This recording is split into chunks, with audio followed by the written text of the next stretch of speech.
오행혈에 대해서 조금 설명해 드릴게요. 족소음 신과 연관된 증상인 것 같다, 그렇게 짐작이 돼서 복진을 해보니까 신유 앞통이 뚜렷해요. 또는 경문 앞통이 있어요.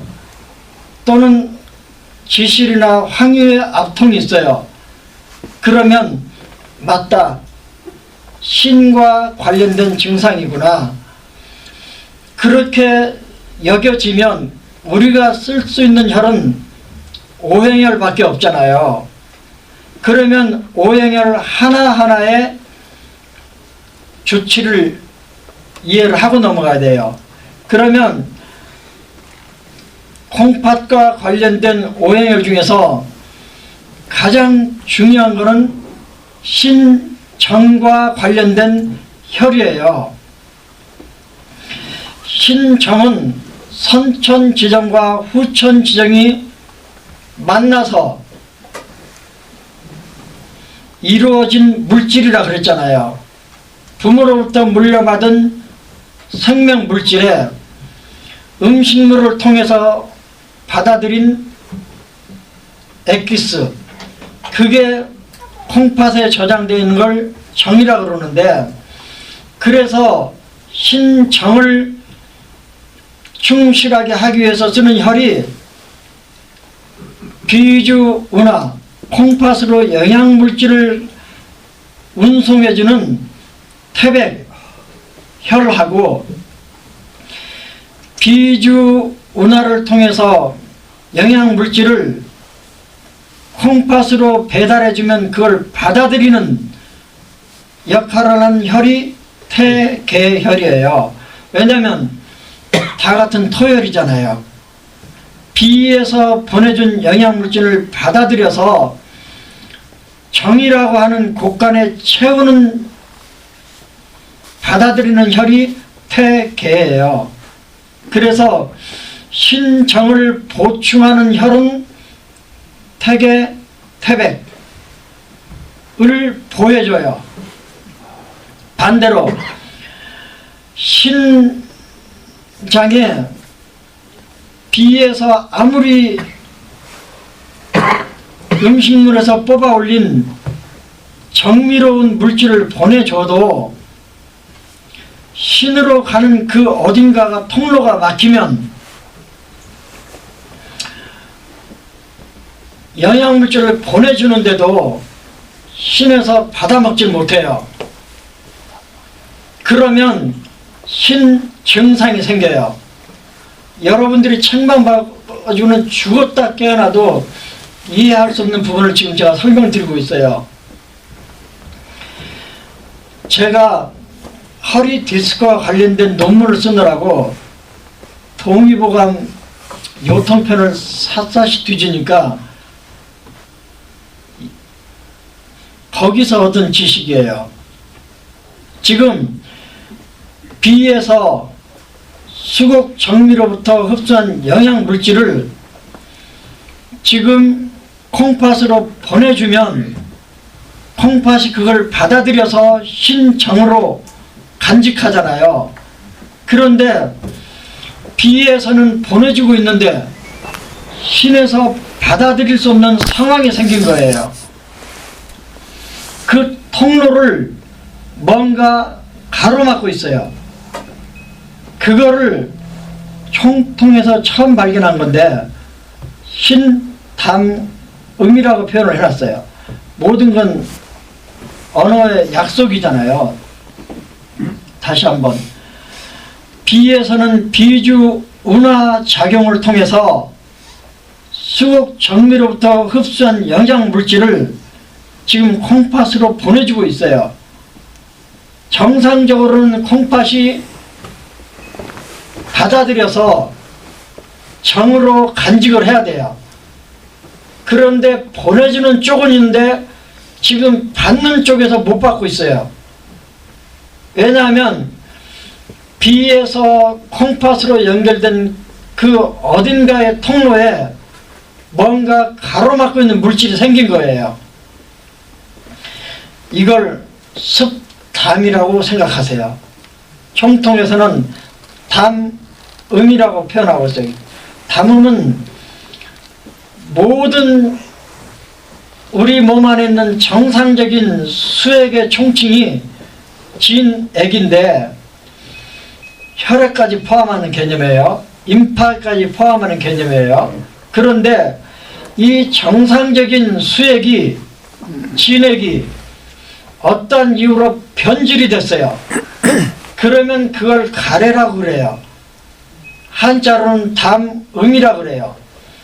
그런데 비에서 보내준 이 영양물질이 콩팥으로 전달돼가는 그 어디에선가 통로에 뭐가 가로막는 물질이 생겼어요. 이게 담음이라고 이해를 해두세요. 여기까지는 죽었다 깨어나도 이해가 안 되는 부분이에요. 그런데 동의보감에 아주 재밌는 구절이 나와요.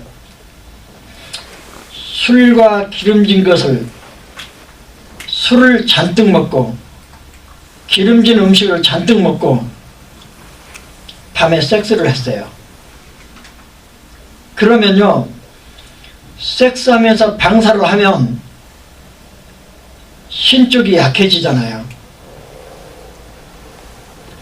물이 수압이 높은 쪽에서 수압이 낮은 쪽으로 흘러가듯이 지금 뱃속에는 음식이 가득 차 있어요. 기름진 것도 차 있어요. 이게 지는 맛있다고 먹고 마시고 부어라 마시라 했지만 몸 안에 들어가면 이건 습열입니다. 습열. 습이 열을 받으면 담으로 변한다는 걸 제가 설명해 드린 적이 있어요. 어쨌든 습열이에요. 그런데 이 습열이 비 쪽에서 콩팥에서 방사가 되면서 그쪽이 압력이 떨어져요. 그러면 비가 위치상으로도 높은 데지만 지금 내용물이 채워지는 상태도 콩팥은 정액이 빠져나가면서 비었어요.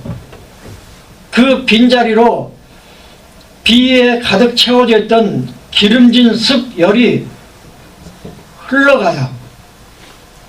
그러면 비와 콩팥 사이에 있는 연결관이 그 습열에 의해서 막히게 되는 거예요. 그걸 담음이라고 여기서 표현을 하고 있어요. 그런데 제가 이 지식이 들어온 다음에 보니까요, 어떤 사람이 무지하게 허리가 아프대요. 근데 와서 보니까요, 전날 뭘 먹고 설사를 했대요. 제가 문진을 한 거죠. 어떤 이유로 생긴 요통인가를 알아보기 위해서 문진하다 보니까 그 전날 뭘 잘못 먹고 설사를 했대요. 그러면 비에 지금 습이 생긴 거잖아요. 비에 생긴 습이 콩팥으로 넘어가는 그 어딘가를 막아서 요통이 생긴 거예요. 그래서 그 환자를 제가 허리에는 침을 하나도 안 넣고요, 팔관에만 침을 놨어요. 이 팔관 침이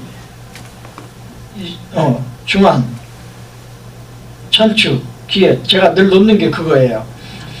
그러니까 침 빼고 일어나면서 허리가 하나도 안 아프대요. 이 사람은 비에서 생긴 습이 콩팥으로 흘러가서 일으킨 요통이에요. 이렇게 생긴 지 얼마 안 된 통증, 이러한 습담으로 여겨지는 물질에 의해서 생긴 요통, 그 물질을 총통해서 담음이라 그랬고요. 이 담음이 생기는 것도 비, 전달되는 것도 콩팥이기 때문에 아까 신정이 부족할 때는 태계와 태백을 보했어요. 이제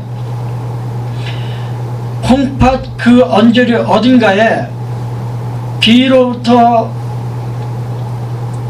수성대에서 오는 영양물질이 지금 전달되는 과정에서 배달 사고가 난 거예요. 담음이 가로막아서. 그러면 그 담음을 없애는 방법은 비주 수습 운하의 기능을 이용해서 청소를 해야 되거든요. 그래서 태계를 사해줘요. 그러면 신이 정이 허해서 생기는 증상들하고 담음이 생겨서 생긴 증상들을 토,혈을 보하거나 사해서 치료하는데, 그러면 신정 부족으로 생긴 증상인지 담음으로 생긴 증상인지는 감별을 해야 되잖아요. 신정의 부족으로 오는 증상들은 머릿결이 윤기가 없다, 잘 빠진다, 또는 흰머리가 너무 많이 난다, 이빨이 삐뚤삐뚤하다, 이빨이 약하다, 그 다음에 뼈 관절에 윤활유가 부족해서 소리가 뚝뚝 나고 힘이 없다, 또는 자고 나니까 뒤꿈치가 아프고 손을 쥐었다 뺐다 하면 뼈 마디가 아프고 뭐 이런 등등, 귀에 이명 이롱이 있다, 그 다음에 거시기가 잘 안 서고 쉽게 꺼져버린다, 이거는 다 신정 부족의 증상 표현들이잖아요. 이거는 하루 이틀에 생긴 게 아니고 오랜 동안 잘못 사용해서 생긴 증상이기 때문에, 일단 신정과 연관된 증상은 피부도 거뭇거뭇하고 윤기도 없고 명문혈 근처가 거뭇거뭇하고 이런 것처럼, 어쨌든 신정과 연관된 증상은 오래된 증상이고 전신적으로 넓게 퍼져 있어요. 그리고 오행 그룹에 의해서 추측이 가능한 연관된 생리적인 증상, 해부적인 증상들이 망라되어 있어요. 그럴 때는 신정과 연관된 증상으로 보시고, 어느 날 갑자기 문제가 생겼어요. 그리고 꼭 그 문제가 생긴 과정에 이야기거리가 있어요. 어제 무거운 것을 많이 들었다든지, 어젯밤에 잔뜩 처먹고 거시기를 했다든지, 이런 등등의 이야기가 있어요. 그리고 최근에 생긴 증상이에요. 그리고 주로 요통 아니면 슬통이에요. 왜냐하면 허리와 무릎은 신의 증상 표현이 나타나는 대표적인 곳이에요. 골과 관계에서, 물론 머리에도, 귀에도, 눈동자에도, 이빨에도, 그 다음에 여러 관절에도 나타나지만 대표적으로 신주골이라는 생리에서, 골생수라는 생리에서 연관된 증상들이 요슬 발목에 많이 나타나요. 그런데 신음이 부족하면 요슬 산연이라고 그래요. 허리 무릎이 시큰시큰하면서 나른하거나 힘이 없어요. 그러면 부족이에요. 물질 부족이에요. 허리나 무릎이 쑤시고 아픈데 차가워요. 도대체 허리가 시려요, 무릎이 시려요. 이런 등등의 증상은 요슬냉통이라고 그래요. 아까는 요슬산연, 이건 신음으로 가는 거예요. 복류경거로 요슬냉통, 시리고 아파요. 이거는 연곡소부로 가는 증상이에요. 중요한 설명이니까 머리에 넣어놓으시면 좋겠어요. 신정과 관련된 표현들은 오래된 증상, 또 전신 여기저기에서 동시다발로 나타나는 증상 표현, 그리고 신청이 부족해지는 가장 확실한 건 남자는 방사과도, 여자는 출산과도, 보통 사람은 만성병, 하여간 긴 병에 콩팥이 약해지고요. 나이가 들면 고령자, 일반적으로 나이가 들면 약해지는 게 신정이에요. 그런데 어느 날 이야기가 있는 사건을 지난 뒤에 허리나 무릎이 아팠어요. 그러면 이거는 담음이 되는 거예요. 담음. 그리고 신정과 관련된 중요한 앞진점은 신유, 지실, 경문. 그러니까 허리 쪽으로 가까울수록 병이 깊고 오래되고 신정과 연관된 표현이에요. 그런데 배꼽옆 오픈에 있는 황유 앞통을 중심으로 나타나면 이건 생긴 지 얼마 안 된, 주로 담음 때문에 생긴, 그리고 태백을 사에서 고치는 병이에요. 그리고 담음은 일종의 수습 정체이기 때문에 수습 정체와 연관된 것들은 중환, 천추, 성문, 관원 등의 압통이 많이 나타나요. 그러니까 배꼽 주변의 육부 진단점의 반응과 함께 황유 압통이 뚜렷하면 이건 거의 담음이에요. 중요한 지식이에요. 그 다음에 음허, 신과 관련돼서는 사람이 애를 가지면 아들이나 딸이 태어나듯이 신에 문제가 생기면 신음어도 생기고 신양어도 생겨요. 신양어 쪽은 차가워지는 게 주증상이고, 신음어는 음부족 현상이 생기는 게 주증상이에요. 아까 신의 음을 보충하는 역할이 밤새 이슬을 모아서 물로 쓰듯이 폐에서 받아들인 청기에서 신으로 깊숙이 내려주면 물이 모아진다 그랬죠. 그래서 복류 경거를 보하면 신음이 채워지고, 복류 경거를 사하면 신 관련 부종이 해결됩니다. 이 정도. 목혈은 신기허나 신기울초에 써요. 그러면 여기서 말하는 신기허는 뭐냐면,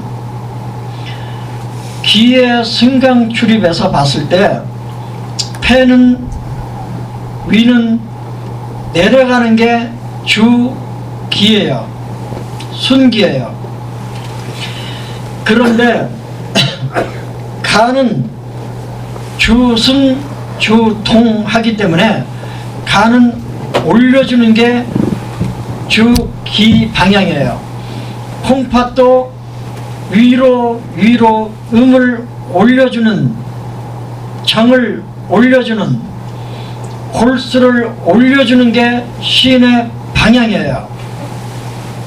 그런데 신의 기운이 약하면 이걸 못 올려줘요. 잘 올려주라고 용천 대돈을 보하고요. 또 신기울체라고 있는데, 이건 신영역 어딘가에 뭐가 갇혀서 생기는 증상이에요. 예를 들면 거시기가 잘 안 꺼져요. 이게 정력이 세서 그런 게 아니고 거시기 쪽으로만 뭐가 몰려서 안 죽어요. 안 꺼져요. 그럼 정력 좋은 게 아니에요. 이걸 너무 많이 쓴 사람들이 오는 일종의 신음어 증상 중에 하나예요. 이걸 빨리 풀어지라고 용천 대둔을 사해줘요. 또 옛날에는 히스테리 구라 그래가지고 여자분들 배꼽 아래에서 뭐가 돼지가 뛰는 것처럼 이 맥이 불끈불끈 뛰면서 이게 공 같은 게 위로 올라와요. 요즘은 저는 그런 환자를 못 봤어요. 이걸 양방에서는 히스테리 구라 그래요. 그런데 이걸 한방에서는 분돈증이라 그러는데 이 아랫배에서 뭐가 뭉치고 기가 치받쳐 올라오는 현상이에요. 이것도 기울체로 봐요. 또 하나 아까 설본강이라고 혀가 뿌리 쪽에 굳어서 말이 잘 안 될 때도 거기에 뭐가 뭉쳐서 이걸 풀어주기 위해서 용천 대둔을 사기도 해요.